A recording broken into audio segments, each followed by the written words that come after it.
Today we are going to start chapter first of geography, which is resources, importance and uses.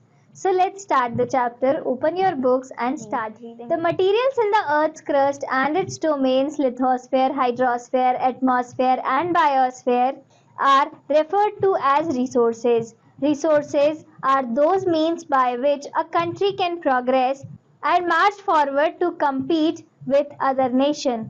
These means are necessary for supporting life and for economic development. Therefore, the study of resources involves man's relationship with environment, which is original source of all types of resources. तो resources क्या होते हैं? अर्थ और उसकी crust में पाए जाने वाला हर डोमेन जैसे कि लिथोस्फेयर, हाइड्रोस्फेयर, एटमॉस्फेयर, उन सब से मिलकर उन सब से हमें जो भी मिलता है वो सभी रिसोर्स होता है। रिसोर्स ही एक ऐसी चीज है जो किसी भी कंट्री को आगे ले जा सकती है, प्रोग्रेस करा सकती है। तो रिसोर्सेज हमें इकोनॉमिकली आगे बढ़ने के लिए सपोर्ट करते हैं। जो रिसोर्सेज हैं वो यहाँ पर इन पिक्चर्स में हमें कुछ रिसोर्सेज दिए हुए हैं, जैसे कि पुराने ज़माने में क्या रिसोर्सेज यूज करते थे और आज के ज़माने में हम कौन कौन से रिसोर्सेज का यूज करते हैं। जैसे कि horse drawn carriage converted into car, oil lamp has converted into electric lamp, would burning stove has converted into microwave oven, folding fan has converted into air conditioner, Washboard has converted into washing machines, needles and threads into sewing machines, flat iron has converted into electric iron. These are the technological progress from old to new. Add value to resources. By definition, anything that we can use to meet and satisfy our need is a resource. They are obtained from our environment either directly or by application of human skills and technology. Human beings by means of their skills add value to resources which they need. Most natural resources become useful only when value is added to them. 4 types of value addition related to resources are economic, legal, aesthetic and ethical.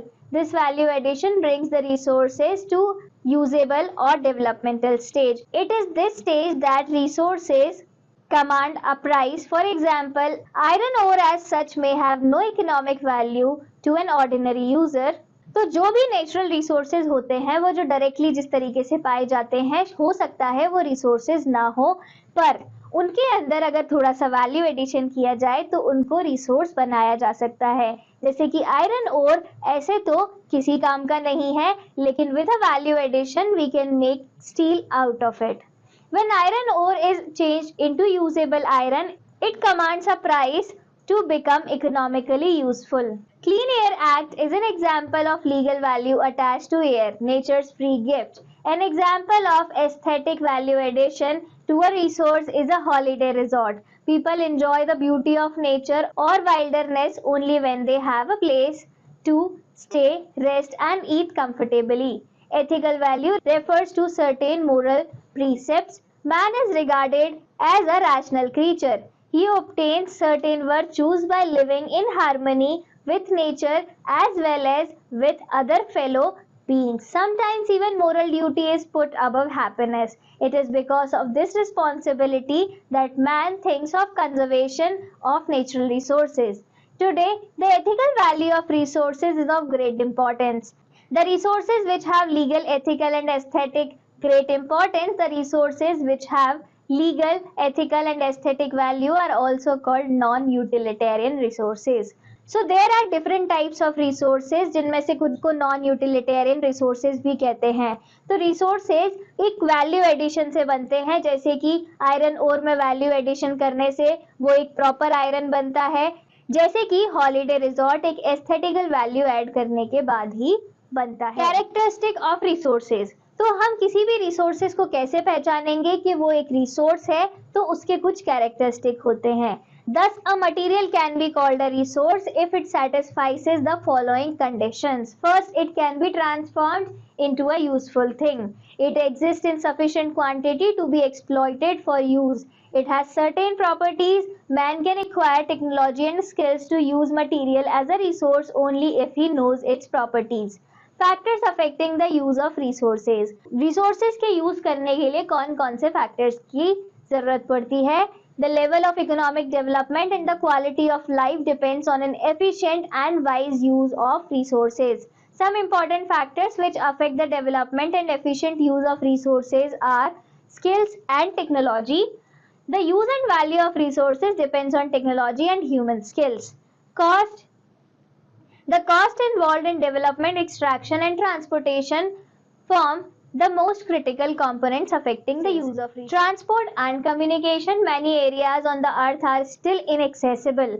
Transport and communication covering the areas. For example, Siberia in Russia has resources in plenty, but due to lack of transport and communication, these resources cannot be exploited. It is only recently that human settlements have came up in some parts of Siberia. Adequate deposits. Resources can be exploited commercially only if adequate deposits are available at a place. For example, iron ore deposits in Chota Nagpur area can be exploited on commercial lines because adequate deposits and other required materials are available in that area. Industrialization. Industries may use of resources as raw materials and turn them into useful products. Developing countries lacking industrialization use primitive methods and obsolete technology as well as worn out machinery and produce inferior quality resources that are quite expensive. Time. The value of resources also changes with time. If it does not change, it may make a resource redundant or, for example, people in northern New England, USA used pine, tar and tall timber for constructing houses and to develop settlements. With the passage of time, these resources were used by the English Navy for shipbuilding. Other factors like specialization, trade, international availability of motive power like electricity also affect development and use of resources. For example, a small country like Japan is today an industrial giant. It specializes in some chosen fields like motor cars and now in textiles. Types of resources. Resources के different types होते हैं. The resources can be classified in different ways based on their characteristics. Their classification is as shown below. तो इस table में हम resources के different types देख सकते हैं, जैसे कि natural resources, human made resources and natural resources के अंदर वापस से renewable, non renewable and renewable के अंदर continuous or flow, for example wind, water and biological, and then continuous and flow के अंदर में natural vegetation, forest and wildlife. At the same time, human and man-made resources को हम दो तरीके से classify कर सकते हैं, जैसे कि structure and institutions, quantity and quality के basis पे. Quantity non-renewable के part है recyclable, example metals, and non-recyclable, example fossil fuels. Based on origin, origin के basis पे resources का classification. Based on origin, the resources can be classified into natural and human resources. Human beings add value to natural resources and make them useful. Therefore, we need to treat human resources of the same system. Natural resources, all gifts of nature which are useful in making the life of human beings comfortable and worth living, are known as natural resources. They include natural vegetation, soil, water, air, minerals, and even rocks. These can be of two main types, biotic and abiotic. Biotic resources. These are living resources like forest and forest produce, crops, animals, birds, marine life, etc. B. Abiotic resources. These are material resources or non-living things. Minerals and power resources are abiotic resources. These resources can be exhausted by excessive use. Human resources. These are the human beings who are made valuable through education, training, experience and many other ways, so that they are capable of making use of other resources efficiently. Human resources do not merely mean the number of people living in an area, but how the people possess required skills, education and knowledge to develop other resources. Obviously, too many human beings without adequate skills, education and training make a nation poor and may prove a drag on other natural resources. Based on renewability. Depending renewability, there are two types of resources, renewable and non-renewable. Renewable resources. Resources which can be renewed by reproduction are called renewable resources. They do not get exhausted. Renewable resources are water, forest, soils, etc. This renewability is possible only under certain conditions. Some trees may also take longer time to grow. For example, it takes between 50 to 200 years for a tree to grow in a forest. Availability of fresh and pure water in a river may be obtained under certain conditions of environment. Non-renewable resources. These resources get exhausted after use. Resources which cannot be replenished are fossil, such as petroleum, gas, coal, and other minerals. They are available in fixed quantities. These resources, once exhausted, cannot be replaced. The rapid growth of population creates pressure on such resources. Do you know? The latest data available indicate that the world's oil resource will not last beyond the century. Based on utility. Utility के basis पे resources का dividation. Based on their use and utility, sources are classified into energy resources and raw materials. Energy resources. Coal, gas, petroleum, water, power, and even certain minerals like uranium are used to generate electricity or as fuels for transport vehicles. Raw material. Minerals, vegetation, agricultural products, animals, etc. form raw materials for production of goods. Even coal, gas, petroleum, which are mainly used as energy resources, may also be used as raw materials for production of chemicals, fertilizers, etc. Based on ownership. On the basis of ownership, resources can be classified into four types. Number first, individual, second, community, third, national, and fourth, international. Individual resources are owned by individuals or groups. For example, land owned by an individual, a family, or groups of people employed in companies. Community owned resources. Adivasis do not believe in private ownership of land, forest, and water bodies. They consider these resources as owned by the community. Some other examples of these types of resources are public land, parks, playgrounds, and panchayat ghars in urban and rural areas. These resources are accessible to people and even to outsiders. National resources. These resources are owned by the government. In the past, all land, water, and other natural resources were considered to be owned by the king, emperor, or the ruler. Even today, the government owns such resources of public utility like rivers, railways, irrigation canals, roads, and buildings. International resources. These resources are owned by international institutions like the United Nations or other regional international organizations. Beyond the territorial waters, oceans are often treated as open. These oceanic resources beyond 200 km of exclusive economic zones belong to many nations. For example, India can extract petroleum from the bed of Indian Ocean within the economic zone. Beyond this zone, it will have to seek the approval of international community to initiate such venture as well as to utilize the resources of the open ocean. Development of resources. The development of resources proceeds in stages. Even when the location of resources is identified, exploitation does not start and all of a sudden. Some important stages of resources are: first, potential resources. It is total quantity of a particular mineral or resources existing in nature. Such quantities are determined by survey resources. These resources are those that have been surveyed and their reserves properly determined for actual use. Reserve is that portion of potential resource which can be exploited, and it is that portion of potential resources which can be exploited and developed economically in stages.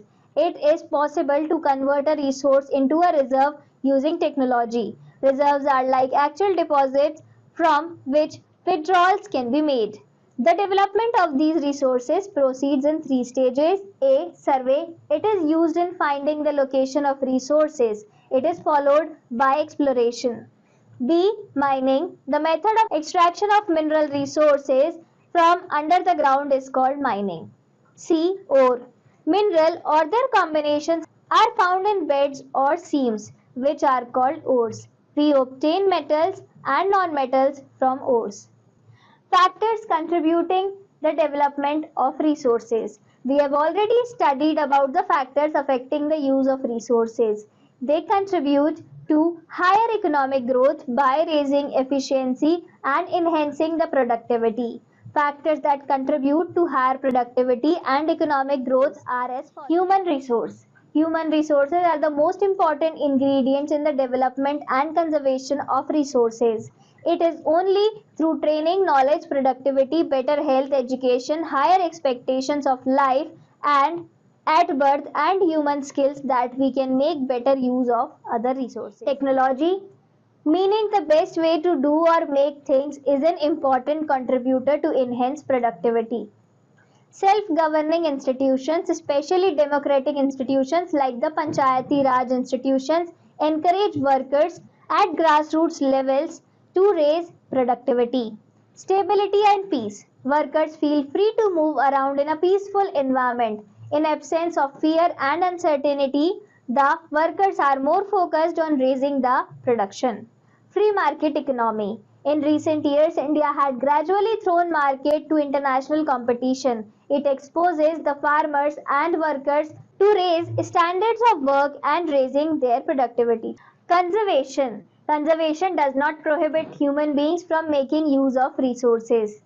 It rather demands man's foresight to use the resources wisely. The main aim of conservation is to ensure survival of life in all its forms and variety. Therefore, conservation of natural resources is necessary and meant to preserve resources for future generation, as there exist close relationships between plants and animals and the environment in which they live.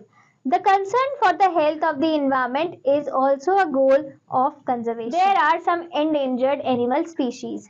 Several measures have been taken for the conservation of biotic and abiotic resources. These include enactment of rules and regulations, involvement of non-governmental organizations, creations of specially protected areas like biosphere reserves, national parks and wildlife sanctuaries, about which we shall learn later. The United Nations is also promoting international trade under the concept of globalization. Through the development of trade and commerce, wide dispersal of judicious utilization of resources is promoted. Sustainable development and the role of the United Nations. United Nations is today concerned with many global issues on conservation. The Second Earth Summit was held in September 2002 in Johannesburg in South Africa, appropriately titled World Summit on Sustainable Development (WSSD). It focused on economic development for regeneration of resources. The United Nations sponsored the first Earth Summit in 1992 in Rio de Janeiro in Brazil. Its theme was environment and development. The conference turned out to be the largest congregation of world leaders in history. It resulted in some binding treaties to reduce pollution in order to prevent warming. The concept of sustainable development was evolved and given shape at this conference.